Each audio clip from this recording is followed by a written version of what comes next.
There's a specific moment almost every woman who's dated an avoidant partner knows intimately. It's not the argument, it's not the breakup, it's the pull away, that subtle, sickening shift where someone who was texting you good morning 3 days ago suddenly takes 6 hours to respond to, hey, how was your day? It's the warmth that was there on Tuesday, evaporating by Thursday, with no explanation, no fight, no obvious trigger. And if you've been there, you know the exact physical sensation that comes with it. Your stomach drops, your mind starts running scenarios. And within about 90 seconds, you've gone from calm to composing and deleting the same text message 4 different ways. I want to talk today about what separates the women who survive this pattern, who come out of it with their self-respect intact, sometimes even with the relationship intact, from the women who spiral, chase, over-explain, and end up feeling smaller every single time it happens. Because there is a difference. It's not about being colder, it's not about playing games. It's not about not caring. The women who handle this well care just as much, sometimes more, than the women who fall apart. What they have is a different internal operating system. And I want to walk you through exactly what that looks like, piece by piece, so you can start building it for yourself.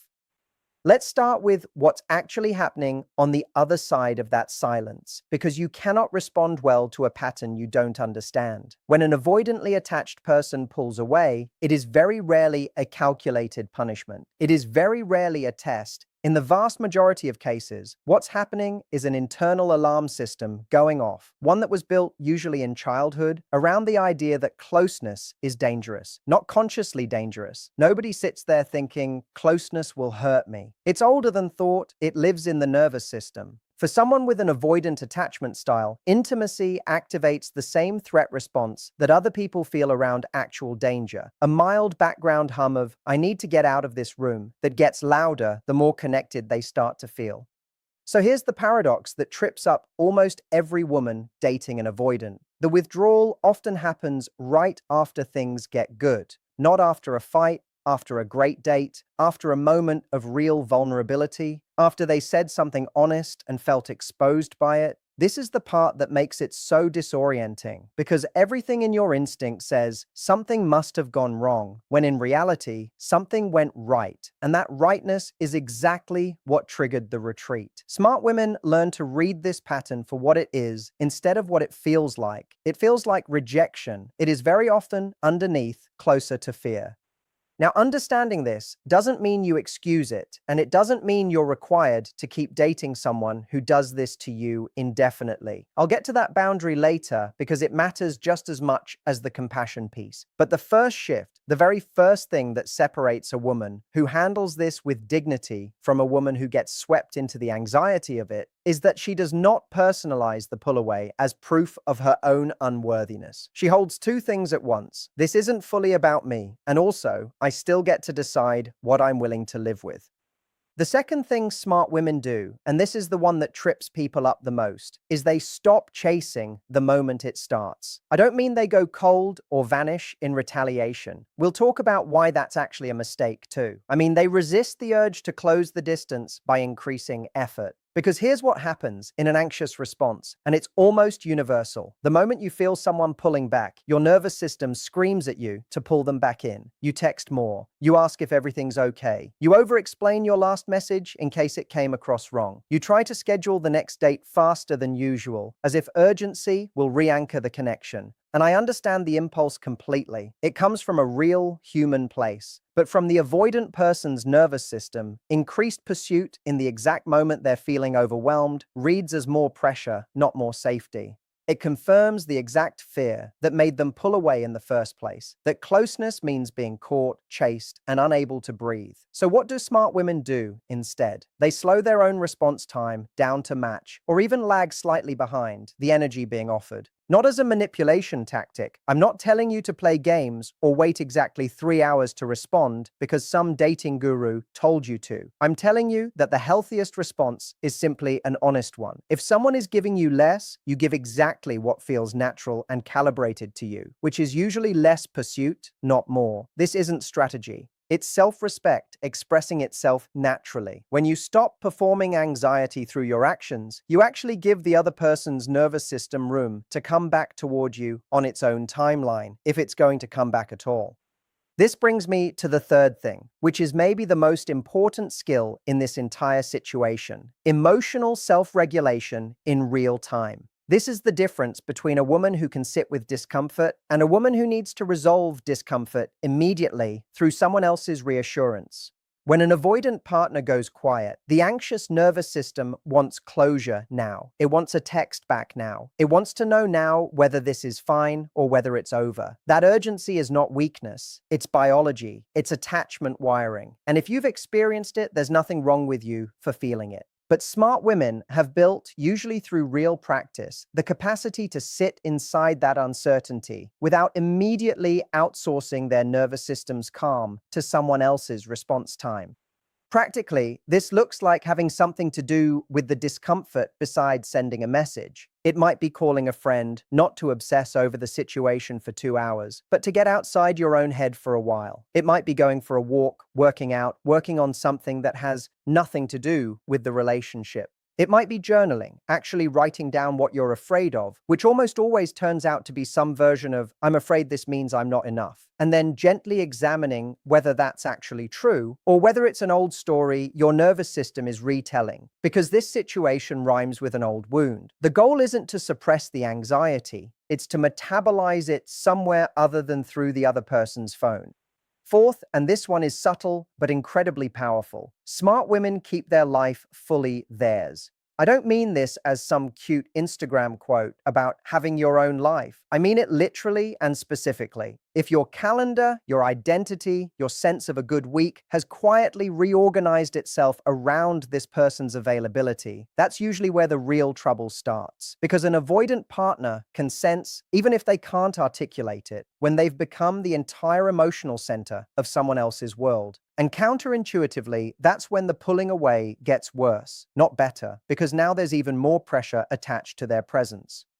Whereas when your friendships are intact, your work still has your full attention, your hobbies haven't been quietly abandoned, your sense of self isn't waiting on a green text bubble, you become, without even trying, less of a threat to their nervous system and more of an actual desirable partner, because desire and pressure cannot coexist in the same space for very long. There's something else this does, which is arguably more important than its effect on him. It protects you. Because whether or not this relationship works out, and I want to be honest with you, some of these do work out beautifully once the avoidant partner does their own work, and some don't, and no video can promise you which one yours will be. Your life has to remain something worth living, regardless of the outcome. The women who come out of these situations intact are the ones who never let the relationship become the whole story. The relationship was a chapter. Their life was the book. The fifth thing, and this is where a lot of well-meaning advice gets it wrong, is that smart women do communicate, but they do it once, clearly, and then they let behavior do the rest of the talking. There's a popular idea that the healthy move is total silence, total detachment, never expressing a need. That's not quite right either. Suppressing your needs isn't maturity, it's just a quieter form of self-abandonment. The healthy middle path looks like this. You say the true thing once. Something like, "I noticed you've been a bit distant this week, and I wanted to check in, not to pressure you, just because I care." You say it calmly, without accusation, without a script you rehearsed 9 times in the shower.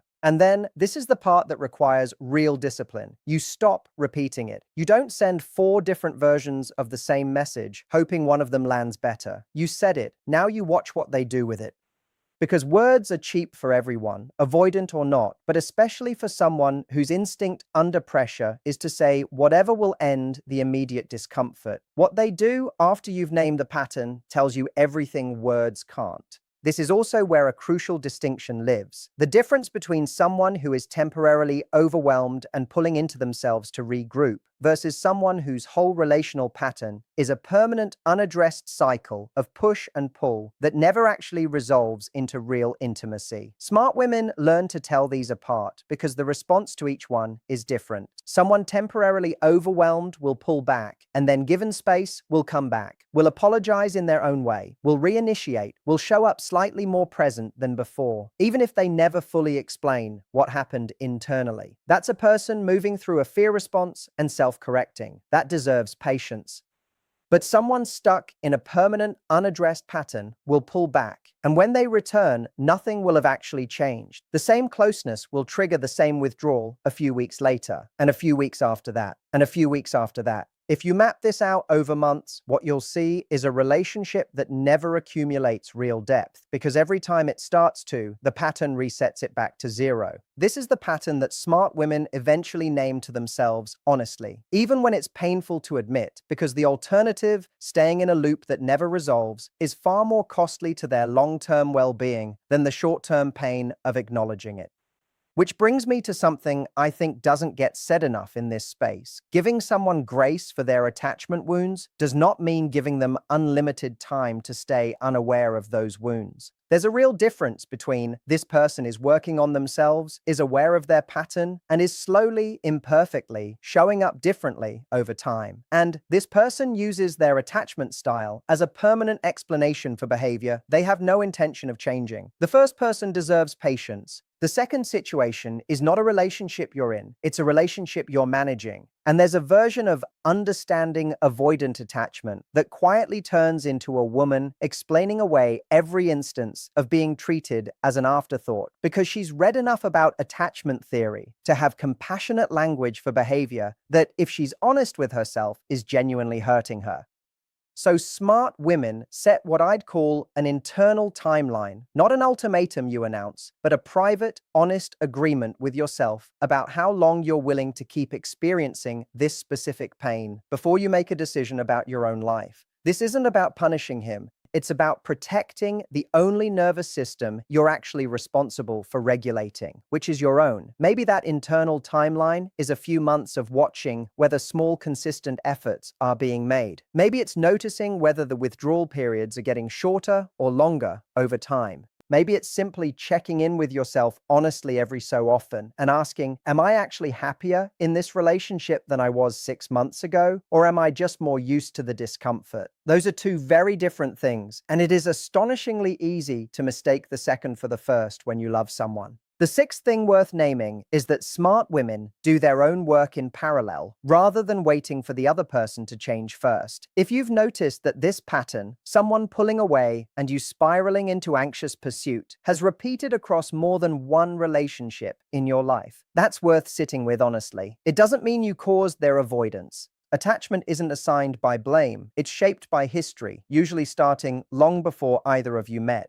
But if your own nervous system consistently responds to distance with panic, with a compulsive need to fix things immediately, with a sense that your worth is being tested every time someone doesn't text back quickly, that pattern belongs to you, and it's worth understanding on its own terms, independent of whoever you happen to be dating right now. Working with a therapist, reading deeply into attachment theory, building your own capacity for security rather than needing it handed to you by someone else's consistency, this is some of the most valuable work you will ever do because it changes every relationship you have from that point forward, not just this one. I also want to talk about what smart women don't do, because sometimes it's easier to define a thing by its edges. They don't punish silence with silence as a tactic, meaning they're not disappearing to teach a lesson, hoping he'll panic and chase. That's not calm. That's anxious energy, wearing a costume of calm. They don't monitor his social media activity, tracking when he was last online, torturing themselves with information that only feeds the spiral. They don't ask mutual friends to quietly gather intelligence on what he's thinking. They don't rehearse the relationship's ending in their head 50 times a day as a form of self-protection, because that's not protection, that's just pre-suffering a loss that may not even be coming. And they don't stay silent about real needs out of fear that naming them will scare him off further, because a relationship that can't survive an honest, calmly stated need was never going to survive long-term anyway. I think it's worth pausing here to say something that might be uncomfortable. Not every avoidant partner is going to become securely attached because you handled things beautifully. I wish I could tell you that if you do everything right, give the space, regulate your own anxiety, communicate clearly, maintain your own life, the outcome is guaranteed to be a partner who opens up fully and meets you halfway. Sometimes that happens, and it's genuinely beautiful when it does. People absolutely can grow into more security, especially with a partner who isn't triggering their alarm system further. But sometimes, despite everything you do right, the person simply isn't ready or isn't willing to do the internal work required to change the pattern. And in that case, your job was never to fix them. It was to protect your own peace while giving the relationship an honest, reasonable chance, and to be willing to walk away if the pattern never resolves into something that actually meets your needs.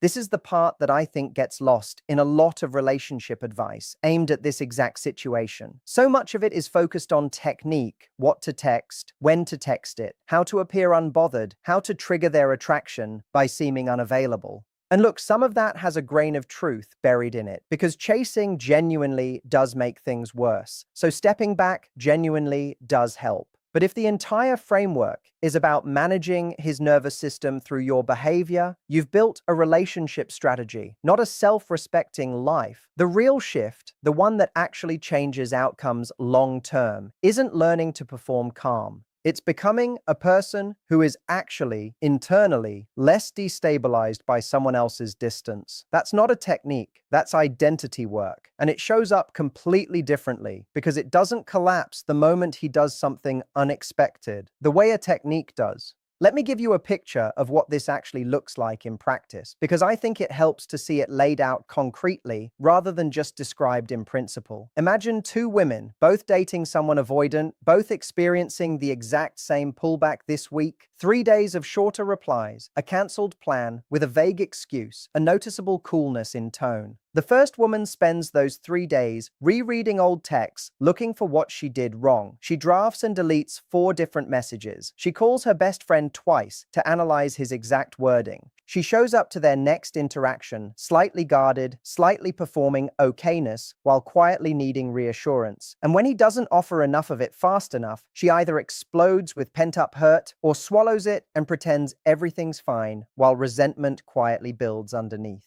The second woman notices the shift, feels the same initial sting. Because feeling it isn't the problem, everyone feels it. And instead of spiraling, she goes to the gym, has dinner with a friend, makes real progress on a work project she's been putting off, and checks in with herself honestly about how she's doing. When she does see him next, she mentions once simply that she noticed some distance and asks if everything's okay, without demanding an explanation or performing anger. Then she lets the conversation move where it moves. She's not performing indifference. She genuinely has a full life that this pullback didn't get to hollow out. And whatever he does next, opens up, stays distant, or something in between, she's not sitting there having lost 3 days of her life to a spiral. That second woman isn't colder. She isn't playing it cool as a manipulation. She has simply built an internal foundation sturdy enough that someone else's fear response doesn't get to dictate the condition of her entire week. That's the whole game. That's what smart actually means in this context. Not clever, not strategic, but internally stable enough that you respond to reality instead of reacting to fear.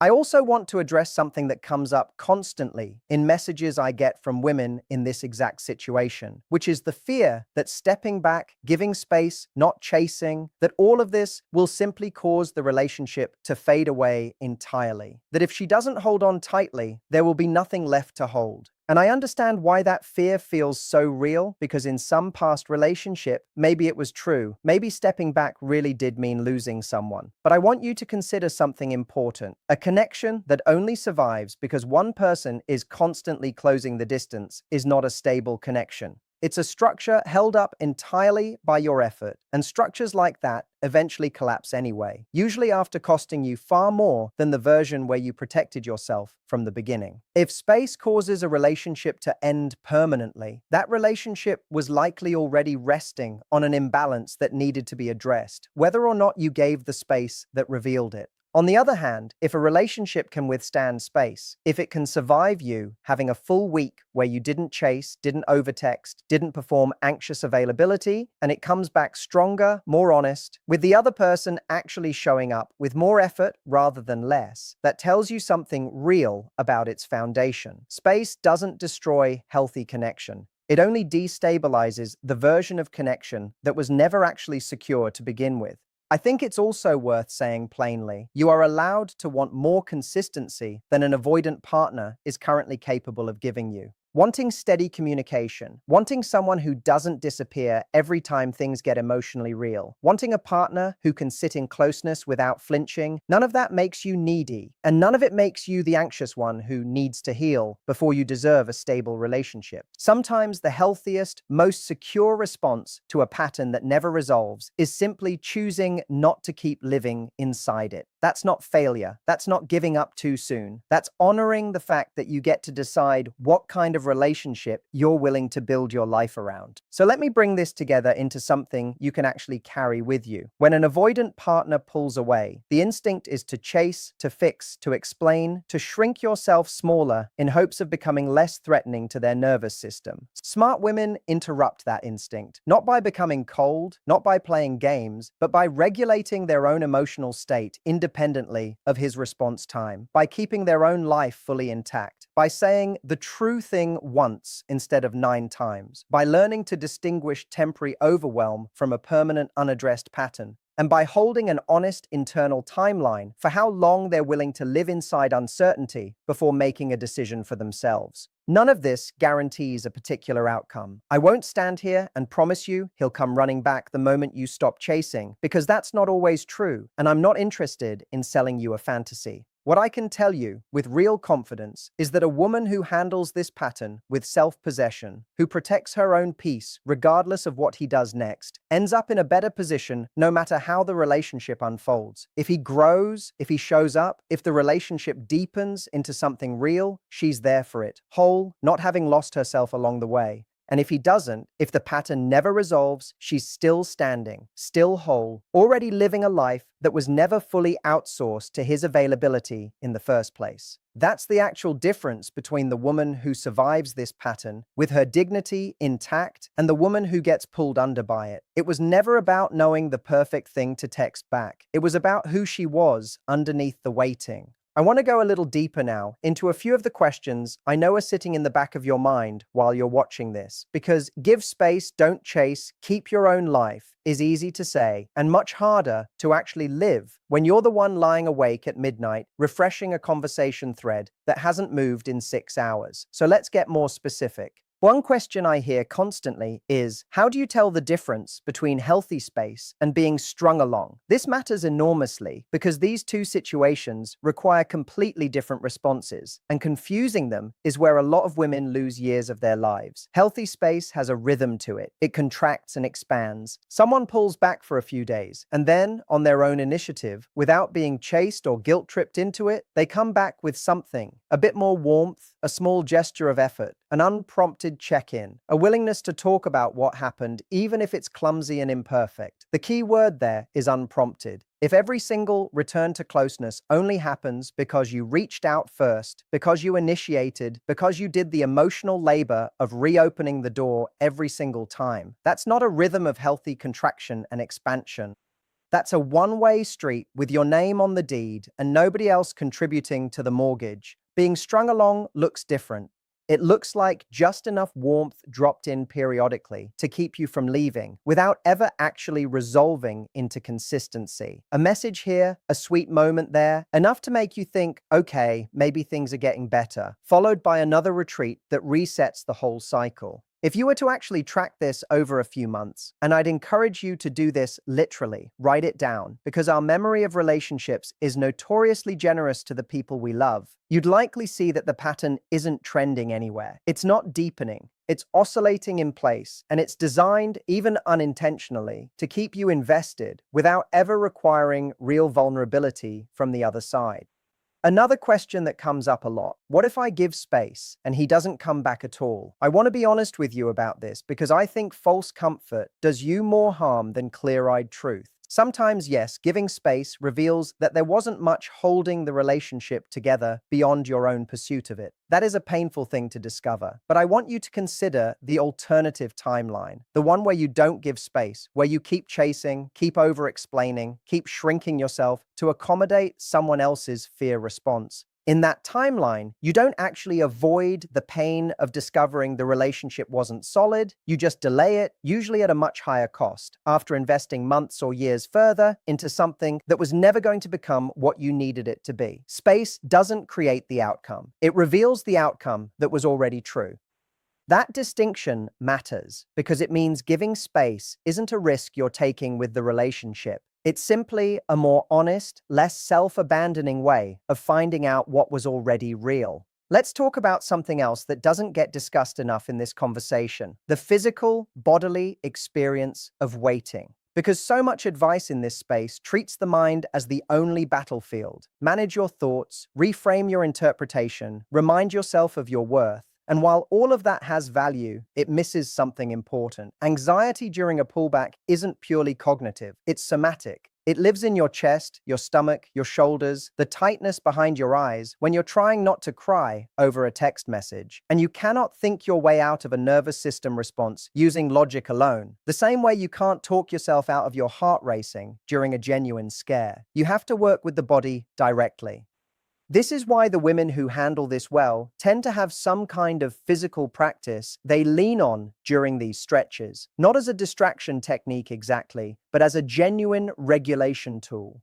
Walking outside, especially somewhere with a bit of green space, has a remarkably reliable calming effect on an activated nervous system. So does slow, deliberate breathing, in for 4 counts, hold for 4, out for 6. The exhale slightly longer than the inhale, repeated for a few minutes. So does simply putting your hand on your own chest and reminding your body, out loud if you need to, that you are safe right now, that this feeling is uncomfortable but not dangerous, that you have survived every uncertain moment that has ever come before this one. This might sound almost too simple to matter, but the nervous system doesn't respond to complexity. It responds to signals of safety, repeated consistently over time. I also want to talk about the role of self-worth in all of this, because I think it gets flattened into a cliche too often: just love yourself more, as though that phrase alone solves anything. What I actually mean by self-worth in this context is much more specific. It's the quiet, internal sense that your value as a person does not fluctuate based on someone else's capacity to show up for you. This is genuinely hard to build, especially if you grew up in an environment where love felt conditional, where affection had to be earned through performance or vigilance, because in that kind of environment, your nervous system learned very early that people's warmth is unpredictable and that your job is to manage it. If that's your history, please hear this clearly. It makes complete sense that an avoidant partner's inconsistency would feel almost unbearably familiar and, in a strange way, even magnetic. Familiar pain, painful as it is, sometimes feels safer to our nervous system than the unfamiliar territory of consistent, calm love, simply because it's what we know. Recognizing that pattern in yourself, if it applies to you, isn't a failure. It's actually one of the most useful pieces of information you can have, because it lets you separate two very different questions that often get tangled together. Is this relationship healthy? And does this relationship feel like home? Those are not the same question, and conflating them is one of the most common reasons women stay in cycles that hurt them. Sometimes what feels most like home is actually what's most familiar to your nervous system from childhood, not what's actually good for you as an adult. Real security can feel oddly boring at first, almost suspicious, precisely because it doesn't come with the adrenaline of uncertainty that your body has learned to associate with love. I want to also speak briefly to timing, because how long should I wait to see if this changes is one of the most common questions I get. And the honest answer is that there's no universal number of weeks or months that applies to every situation. But there are markers worth paying attention to instead of a countdown. Is there any acknowledgement, even an imperfect one, that the pattern exists? A partner who is capable of change doesn't need to have language for attachment theory, but they usually can say something like, "I know I go quiet sometimes, and I know that's hard on you. I'm working on it." That sentence, even said clumsily, even said only once, is worth more than 100 small gestures, because it shows self-awareness, which is the actual prerequisite for change. A partner who becomes defensive, dismissive, or blame shifting the moment the pattern is named, who insists you're too sensitive or overanalyzing every time you bring up a real, calmly stated concern, is showing you something important about whether this is a temporary fear response or a permanent unwillingness to look inward. Another marker worth watching is whether the withdrawal periods are shrinking or growing over time, as I mentioned earlier. But I want to add some nuance here. Growth in this context is rarely linear. You might see real progress for a month, then a harder pullback than usual, triggered by something significant. A fight, a big vulnerable conversation, an anniversary of something painful in their past, followed by a return to progress afterward. This is normal for someone genuinely doing the work. What's worth paying attention to is the overall trajectory across months, not any single data point. Smart women resist the urge to treat one bad week as proof the whole thing is hopeless, and they equally resist the urge to treat one good week as proof everything is fixed. They watch the pattern over time, the way you'd watch a trend line rather than a single data point on a chart. I also want to say something directly to any woman watching this who recognizes herself specifically as the anxious partner in this dynamic, because I know a lot of you are watching not because your partner is avoidant, but because you suspect that some of your own reactions, the panic, the need for immediate reassurance, the spiraling, might be part of what's making this harder for both of you. First, I want you to know that recognizing this in yourself is not a character flaw, and it's not something to be ashamed of. Anxious attachment develops for real reasons, usually rooted in inconsistency you experienced long before you ever met this person. It made complete sense as a survival strategy in whatever environment shaped it. The goal isn't to shame that part of yourself into silence. The goal is to build enough internal security that it no longer has to run the show every time someone you love takes longer than expected to text back. This is genuinely possible, by the way. Attachment styles are not fixed identities you're stuck with for life. They're patterns built through repeated experience, and patterns can be rebuilt through repeated experience too, just in the other direction. Every time you feel the pull to chase and instead choose to regulate yourself, sit with the discomfort, and respond from a grounded place rather than a panicked one, you are literally, neurologically, building new pathways. It won't feel natural at first. It will feel like you're fighting your own instincts, because in a sense, you are. But every single time you do it, it gets a little easier, and the relief you feel afterward, the pride in having stayed steady instead of spiraling, becomes its own reward that reinforces the new pattern. I'll leave you with this. Whatever is happening in your relationship right now, whether this person eventually meets you with the consistency you deserve, or whether this ends up being a chapter that teaches you something you needed to learn before meeting someone who can, the work of becoming a woman who doesn't lose herself while waiting is never wasted. It carries forward into every relationship you'll ever have, romantic or otherwise. It's the actual skill underneath everything I've described today. Not managing him, but knowing yourself well enough that his distance, however painful, never gets to decide who you are.